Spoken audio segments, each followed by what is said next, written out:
الحمدللہ وحدہ والصلاة والسلام علی من لا نبی بعدہ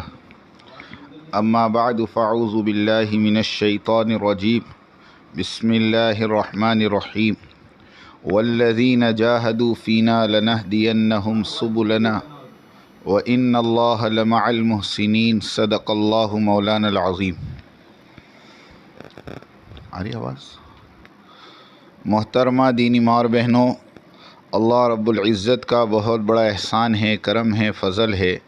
کہ اللہ پاک نے مجھے اور آپ کو اپنے دین کی نسبت پر یہاں جمع ہونے کی توفیق عطا فرمائی۔ سب سے پہلے تو ہمیں ایسی مجلسوں پر پورا یقین ہو کہ اللہ رب العزت ان مجلسوں پر مغفرت کے وعدے فرماتے ہیں اور گناہوں کو نیکیوں میں بدل دینے کا وعدہ ہے۔ ایک روایت کے اندر تو بڑی عجیب بات ہے کہ فرشتہ اللہ سے یوں کہتا ہے کہ اللہ، اس مجلس میں ایک عورت یا تیرا ایک بندہ یا بندی ایسی تھی جس کی نیت اور جس کا مقصد تیرے دین کی بات کو سننا نہیں تھا، بلکہ وہ تو وہاں سے گزر رہا تھا اور صرف سننے کے لیے اور دیکھنے کے لیے رک گیا۔ اللہ رب العزت فرماتے ہیں کہ میرے فرشتوں، یہ مجلس اتنی بابرکت ہے، اتنی بابرکت ہے کہ اس کا تماشائی بھی مغفرت سے محروم نہیں ہے۔ جو صرف دیکھنے کے لیے کھڑا ہو یا صرف دیکھنے کے لیے آ گئی ہے، اللہ رب العزت اس کی بھی مغفرت کر دیتے ہیں۔ تو جو عورتیں اپنے گھر کے تقاضوں کو چھوڑ کر، اپنے آرام کو چھوڑ کر، اپنے چھوٹے چھوٹے بچوں کو چھوڑ کر اللہ کے دین کی نسبت پر جمع ہوگی، اللہ ان کو کیا دیں گے یہ ہم اور آپ سوچ نہیں سکتے۔ اس لیے میری بہنوں، ہم سب خوش ہو جاؤ کہ اللہ نے ہماری مغفرت کر دی، اللہ نے ہمارے گناہوں کو نیکیوں میں بدل دیا۔ بہرحال اللہ پاک ہم سب کو موت تک ایسی مجلسوں میں بار بار بیٹھنے کی توفیق عطا فرمائے۔ اصل میں میری بہنوں، ہمارے اور آپ کے جڑنے کا ایک بہت اونچا مقصد ہے، اور وہ مقصد ہے اپنی موت سے پہلے موت کی تیاری کا۔ ہمارے ایک بہت بڑے ذمہ دار ہیں، وہ بڑی عجیب بات کہتے ہیں کہ ہمارے پوری محنت کا خلاصہ یہ ہے کہ ہمیں ایک دن مرنا ہے اور مرنے کے لیے کچھ کرنا ہے۔ دنیا میں ایک چھوٹے سے چھوٹا سفر ہو، چھوٹے سے چھوٹا فنکشن ہو، چھوٹی سے چھوٹی تقریب ہو، ہم کئی دن پہلے، کئی مہینے پہلے اس کی تیاری کرتے ہیں۔ کئی مہینوں پہلے اس کے لیے سارے انتظامات کرتے ہیں، تب جا کر وہ فنکشن، وہ تقریب پائے تکمیل تک پہنچتی ہے۔ تو جب چھوٹی سی چھوٹی چیز کے لیے آدمی پہلے سے تیاری کرتا ہے، تو موت ایک ایسی حقیقت ہے جس سے میری بہنوں کوئی انکار نہیں کر سکتا۔ تو سمجھداری کی بات تو یہی ہے کہ اس موت کے آنے سے پہلے ہم سب اس موت کی تیاری کریں۔ اور بات تو ایک دم کھلی ہوئی ہے کہ پیارے آقا جناب رسول اللہ صلی اللہ علیہ وسلم کی حدیث ہے، الکیس من دان نفسہ وعمل لما بعد الموت، کہ عقل مند اور دانا شخص وہ ہے جو موت سے پہلے موت کی تیاری کرے۔ اس کے لیے ہمیں اپنی موت سے پہلے اپنی موت کی تیاری کرنی ہے۔ اور قرآن نے کہہ دیا کہ سارے انسان خسارے میں ہیں، مگر وہ جو ایمان لائے، اچھے اعمال کیے، حق کی وصیت کی، اور جو تکلیف آئی اس پر صبر کیا۔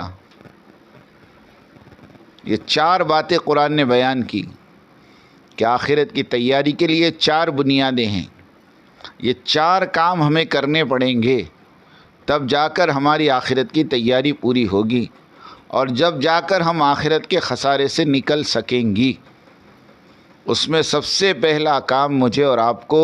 اپنے ایمان اور یقین کو درست کرنا۔ یہ ہماری سب سے اہم پونجی ہے، سرمایہ ہے۔ یہ سب سے اللہ کی قیمتی نعمت ہے جو اللہ نے مجھے اور آپ کو دی ہے، کہ اپنے یقین کو صحیح کرنا، کہ اس دل کے اندر اللہ کے علاوہ کسی مخلوق کا یقین دل میں نہ ہو، نہ عہدوں کا، نہ ڈگریوں کا، نہ پیسوں کا، نہ مال کا، نہ جائیداد کا، نہ کسی مخلوق کا، بلکہ دل اندر سے یہ گواہی دے رہا ہو کہ لا الہ الا اللہ، اللہ کے علاوہ کوئی معبود نہیں ہے، اللہ کے علاوہ کوئی رب نہیں ہے، اللہ کے علاوہ کوئی ضرورتوں کا پورا کرنے والا نہیں ہے، اللہ ہم سب کے رب ہے، اللہ ہم سب کے خالق ہیں، اللہ ہم سب کے مالک ہے۔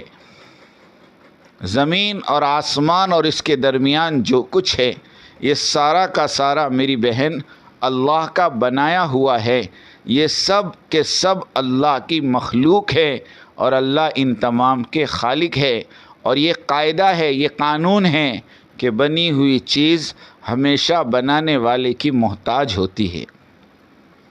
یہ سورج روشنی کے دینے میں اللہ کا محتاج ہے،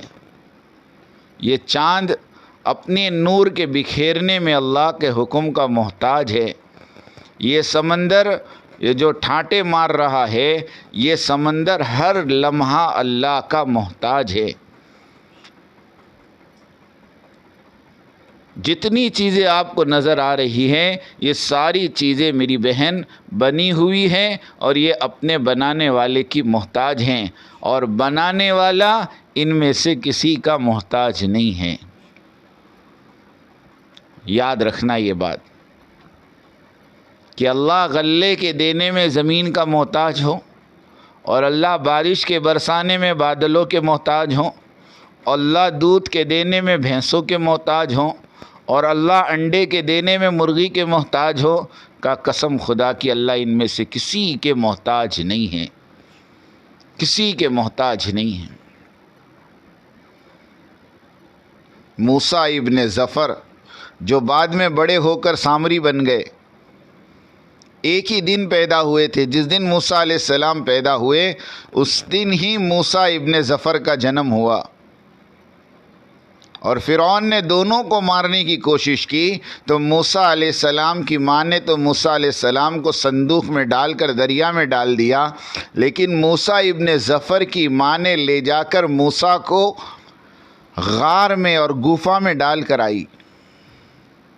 اور اللہ رب العزت نے اپنی قدرت سے، اپنی طاقت سے جبرائیل علیہ السلام کو موسیٰ بن ظفر کی پیدائش اور تربیت اور پرورش کا کام سونپا۔ جبرائیل نے آ کر اس بچے کی پرورش کی۔ کتابوں میں لکھا ہے کہ وہ بچہ ایک انگوٹھا چوستا، اس انگوٹھے میں سے دودھ نکلتا، اور دوسرا انگوٹھا چوستا، اس انگوٹھے میں سے شہد نکلتا، کہ اللہ دودھ کے دینے میں نہ بھینس کا محتاج ہے اور شہد کے دینے میں نہ مکھی کا محتاج ہے۔ اللہ چاہیں تو نوزائیدہ بچے کے انگوٹھوں سے دودھ نکال سکتے ہیں اور اس کے انگوٹھوں سے شہد نکال سکتے ہیں، اور تاریک گفا کے اندر اللہ اپنی قدرت سے اس بچے کو پال کے بڑا کر سکتے ہیں۔ یہ سب سے پہلی بات ہمیں اور آپ کو سمجھنی ہے کہ جس طرح یہ دنیا کی ساری چیزیں اللہ کی محتاج ہے، ایسے قسم خدا کی اللہ کسی چیز کے کرنے میں ان میں سے کسی کا محتاج نہیں ہے۔ سفیان ثوری رحمۃ اللہ علیہ فرماتے